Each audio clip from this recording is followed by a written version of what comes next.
Hair another vlog of মাসি বাড়ি। রবিবার দিনটা যেহেতু পুরোপুরি ফ্রি থাকি, সেই জন্য মা বললো চল মাসি বাড়িতে ঘুরে আসি। আর আমিও রেডি হয়ে গেলাম, আর দেখো কাণ্ড, ঝমঝমিয়ে বৃষ্টি নেমে গেল। যথারীতি বৃষ্টি আর থামলো, আমিও আমার লালপরীকে বাইরে বের করে নিয়ে বেরিয়ে পড়লাম মায়ের সঙ্গে মাসি বাড়ি যাওয়ার জন্য।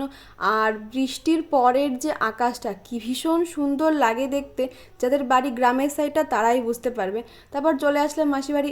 এই যে আমার ভাই বসে বসে চিপস খাচ্ছে, তারপরে আমরাও গল্প করতে করতে সবাই মিলে একটু কোল্ড ড্রিঙ্ক খেয়ে নিলাম।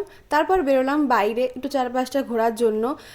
আর গিয়ে দেখি যে এখানে লেবু গাছে যে কত লেবু ধরেছে। তারপর চলে আসলাম ঘরে। ঘরে এসে মাসি একদম গাছ পাকা একটা আম নিয়ে এসেছিলো, মা সেটাই কাটছে, দেখো কি সুন্দর। আমিও খেয়ে নিলাম, বেশ মিষ্টি ছিল আমটা। তারপর আবার খেয়ে দিয়ে বেরিয়ে পড়লাম একটু চারিদিকে ঘোরার জন্য, আর গিয়েই পেয়ারা বাগানে গেলাম। আর পেয়ারা বাগানে একটা পেয়ারাও নেই এখন।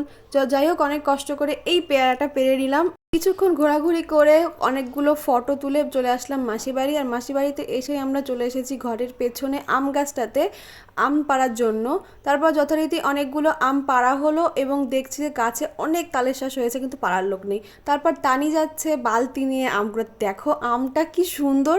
তো অনেকগুলো আম আমরা কুড়িয়ে নিয়ে এই 2 ব্যাগ আম সবজি নিয়ে আমরা যাচ্ছি বাড়ি। তারপর দেখি যে মা আবার অনেকগুলো লেবু নিয়ে আসছে হাতে করে। তো আমরা বাড়ি যাই। তোমরা অনেক ভালো থাকো, আজকের জন্য এটুকু।